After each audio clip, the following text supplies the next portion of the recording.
Hi everyone, welcome back to my nest. My name is Phoenix, for those of you who are joining me for the first time. And this angle may be a little odd for those of you who joined me more than once, but that's because I wanted to make sure you guys got a nice view of my stove. You are coming live from my pantry. And the reason why that is today I'm going to be making a soup, and I wanted you guys to be able to see everything and see it as I'm adding it in versus just the hands as you guys were with the butter video, because there really wasn't a whole lot I was doing to the pot and the butter. You weren't supposed to stir it, you weren't supposed to really do anything to it, and I did give you guys cutaways to the butter, but this time I want you guys to actually see what I am doing, because what I'm going to be doing is showing you the savory applications of pumpkin. I'm going to be making a pumpkin soup tonight. And I will be doing other pumpkin recipes. I did have a poll on my Facebook page, but I kind of got like mixed. Some people wanted savory, some people wanted sweet. So I'm just going to do the gamut. I'm going to do a pumpkin soup tonight. I will be doing pumpkin cookies. And then probably after Halloween, when I have more pumpkin on hand, I will do bread and muffins as well, just so you guys can see the whole gamut. That there's something to do with your pumpkin if you decide to break down your own jack-o'-lantern other than pumpkin pie. And then for those of you who don't like pumpkin pie or don't like any other pumpkin things when it comes to fall, don't worry.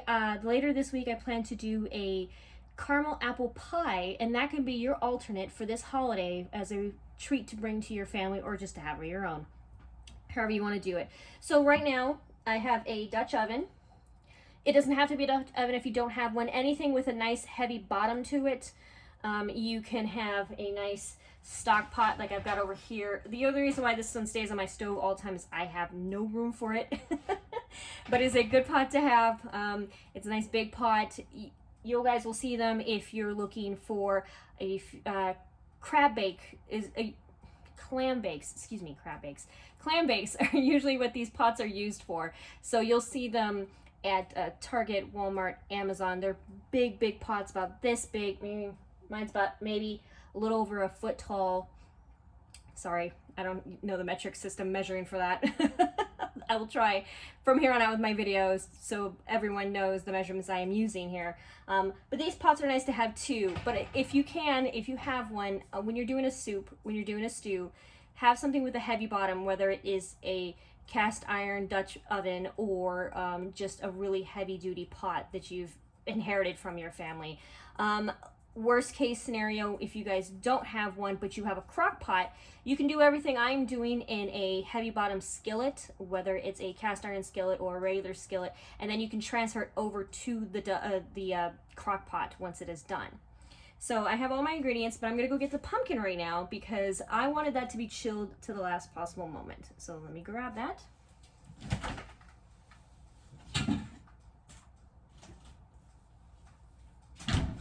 This is my homemade pumpkin puree.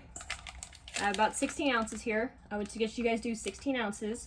If it's just for you and you don't need as much stew, if you have just 8 ounces, then take my recipe and cut it in half, and it'll work just the same. That's usually any recipe that you have. If you're cutting it in halves, a third, a fourth, you're just gonna have to do the math involved with it. That's just the unfortunate thing. I also have 2 cups of broth. Now with this you can do chicken broth or a vegetable stock. I have some beef broth right here just only because I was out of chicken broth. I have kosher salt for seasoning. I have a little bit of paprika.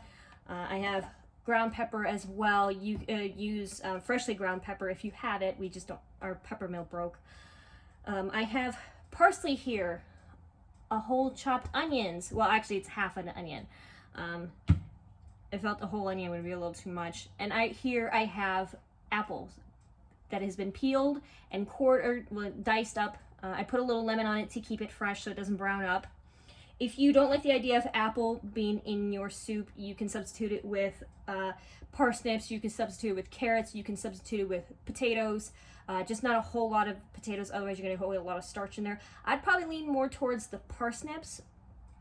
Parsnips are great. They're a great source of vitamins. I love parsnips. I make a parsnip puree every once in a while. It's really delicious. You can actually mix up the parsnips if you were making homemade applesauce, and that's a great way to sneak in vegetables for your kids. They'll never know the difference, and it tastes amazing. And what I've got to do here is I'm going to heat this up to medium. I've got some olive oil here.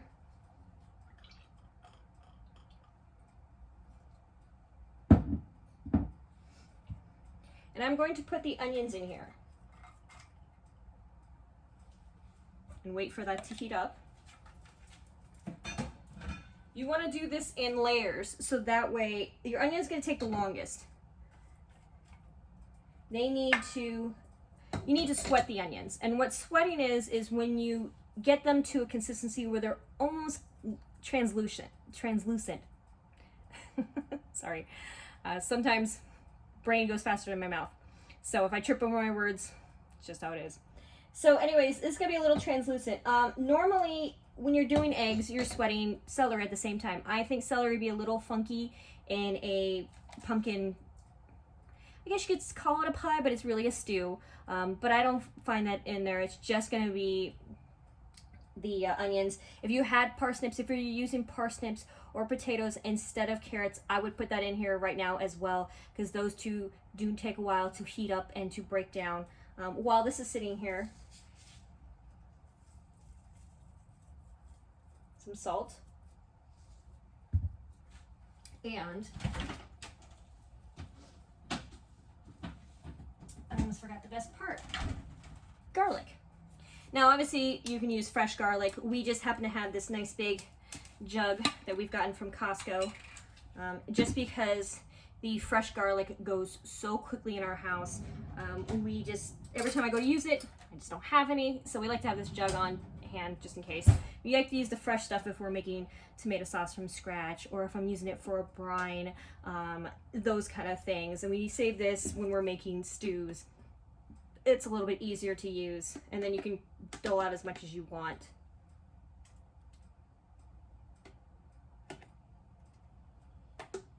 By the way, when you use garlic, whatever the recipe says, add more than that. Because I guarantee whoever wrote that recipe never really used garlic. You never use just 1 clove of garlic. Even a recipe that says 1 clove of garlic, you want to use 2 cloves of garlic. Just don't be afraid of seasoning. Use more than you think you need.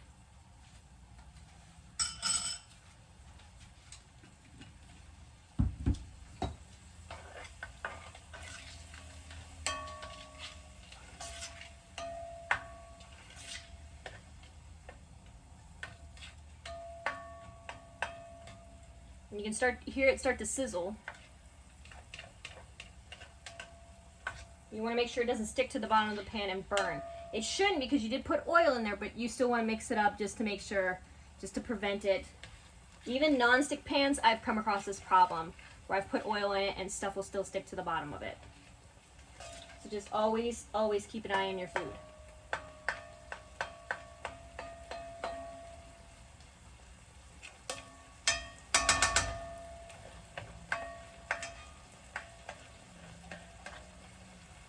And there are going to be few smells in your kitchen that's going to be as amazing as garlic and onions over a stovetop.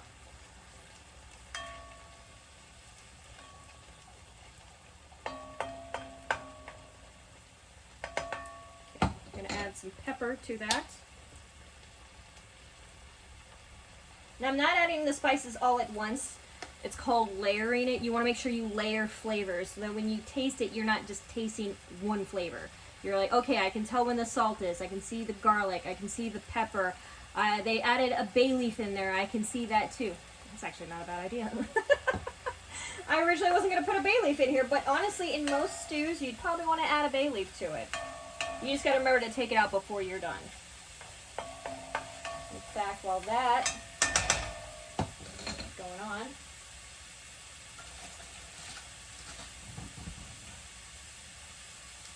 bay leaves. These are great. They look like a regular old leaf, but they're filled with so much flavor. They're very dry. You get them at the grocery store in the spice aisle, just like anything else. We always get in, just refill this jar. I'm actually going to wait until I put some liquid in there. But they add a lot of flavor to them. You'll see them used a lot in a lot of different cookings, a lot of different slow cookings. That's almost translucent. So I'm going to add the apples now.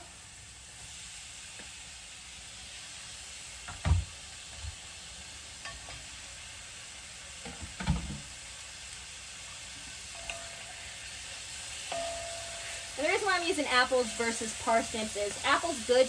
It pairs really well with pumpkin. I also have a lot of apples in our house, and it's never good to let, you know, food go to waste. We have kids, they will eat the apples, but you know, it's a great fall flavor, and it adds great nutrition to it. So if you have an apple and you don't feel like going out and getting that parsnip or getting that carrot, definitely add it to your soup, especially if it's going to be a squash-based soup. Whether it's going to be a spaghetti squash, butternut squash, pumpkin, apple does pair really well with it.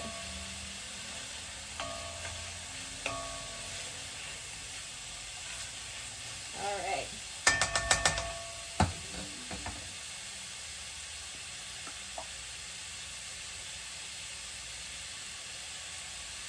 I like to add paprika because I like a little bit of heat to my food. And spice is always good. I don't want too much of heat, that's why it's not chili, because you don't want to just ruin the taste of the pumpkin. You want something that's going to be smoky, that's going to complement the stock that you are adding. Whether it's a chicken stock, a beef stock in my case, or a veggie stock, paprika is going to go that extra distance. And so as you notice, if you do a veggie stock, this is actually going to be a completely vegetarian meal. I have not added any other meat to it other than the beef stock. That just happens to be what I have right now. I don't have any veggie stock or chicken stock. I just happen to have beef stock right now, but you can easily make this a vegetarian or even a vegan meal. Okay, speaking of which,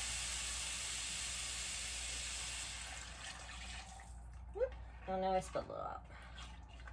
You gotta be careful when you pour that in, otherwise you are cleaning up everything else around it.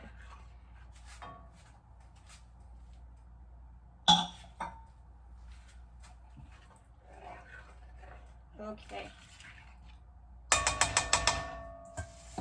I'm going to let this simmer for 15 minutes, and then we're going to come back and add the pumpkin and the parsley.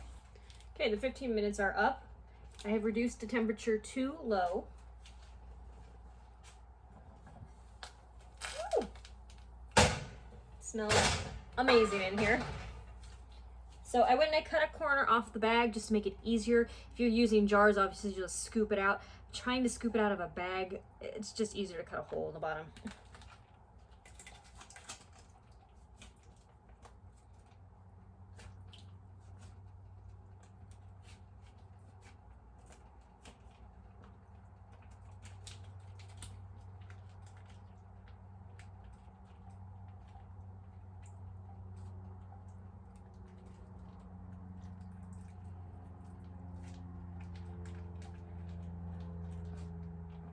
Always make sure to go back and get every last ounce of pumpkin puree.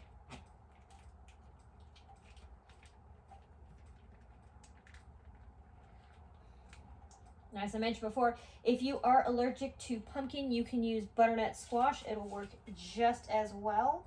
The taste is extremely similar.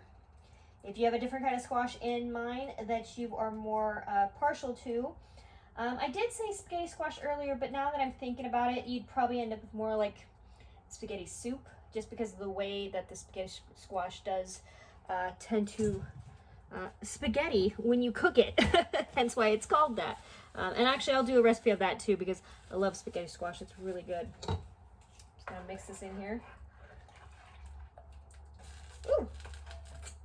That was my bad. So you always gotta be careful. It's hard though because the pumpkin puree is thick. You're putting in the stock, which is not. Okay, there we go. I'm gonna save the parsley for the end actually, because I'm going to let this go for another half hour on low as your stove will go without turning it off. And then when we're done, we're actually going to solve the problem, because some of you may not want big chunks of apple or parsnips or potatoes. So we are going to use a stick blender for that and get a nice consistency, and that's when we'll add the parsley and do it another 5 more minutes after that. Yes, I know this is long. Stews and soups are not meant to be done quickly. Not if you want to build a good flavor to it. And then actually, this is the time we'd go ahead and add the bay leaf to it. You just got to remember, before you use the emulsion blender, pull that out. You're gonna have to dig around for it, but you don't want, it's edible, but you really don't want to taste it. It's better just to pull it out when you're done. Okay, we are going to cover this back up.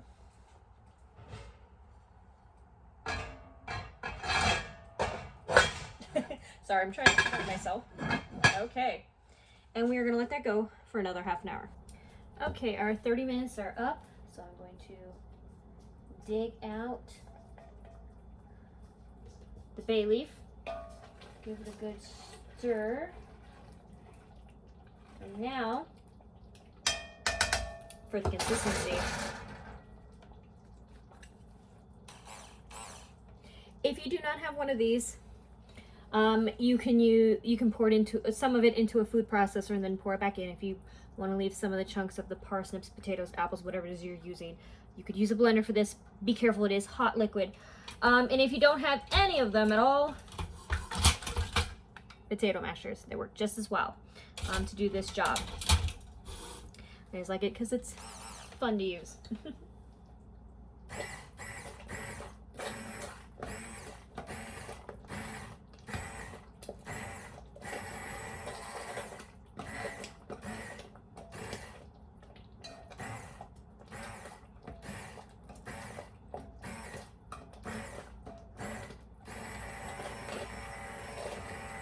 Okay, you don't want to get it all, just enough of it to, okay, calm that down, and add the chopped parsley. This is about maybe a third of a bunch. I'm only going to put a little bit at a time.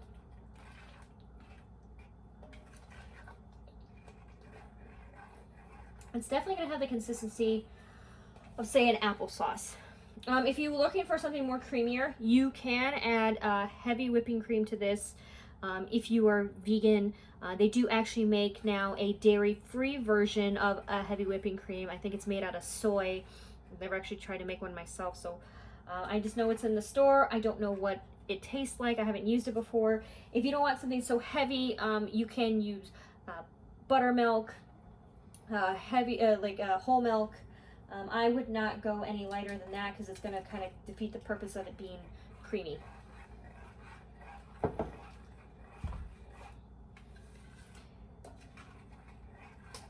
And if you are lactose intolerant, then use that soy option, as I had said. And there you are. It is completely done after 45 minutes of cooking. And you've hit the stick blender or the mash, however you want to do it. You can go ahead and serve it warm, and that's the time if you feel you didn't add enough salt or add enough pepper. That's when you do it after you put it in the bowl. You can use a little finishing salt if you'd like, more parsley if you wanted fresh parsley on the top, and it's a great, nice fall soup. Now, as I said, I will be doing other pumpkin recipes.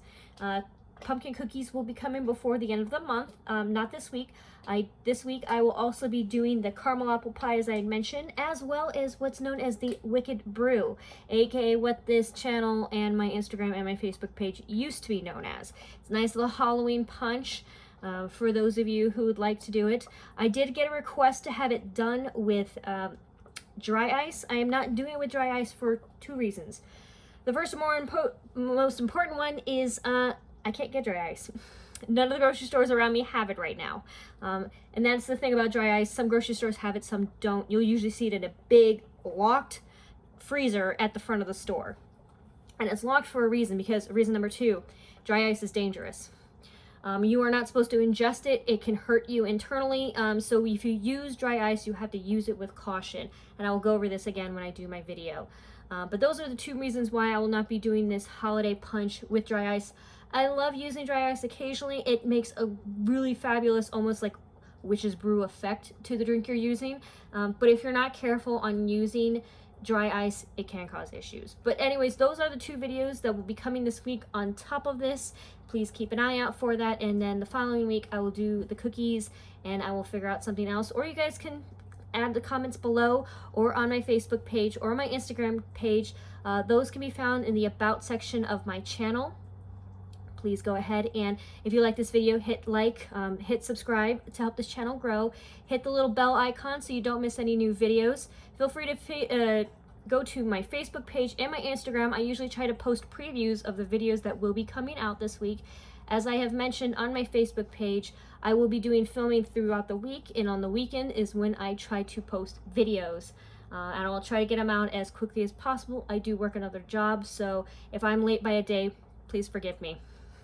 Anyways, my name is Phoenix. Thank you for making this stew with me, and I'll see you guys next time.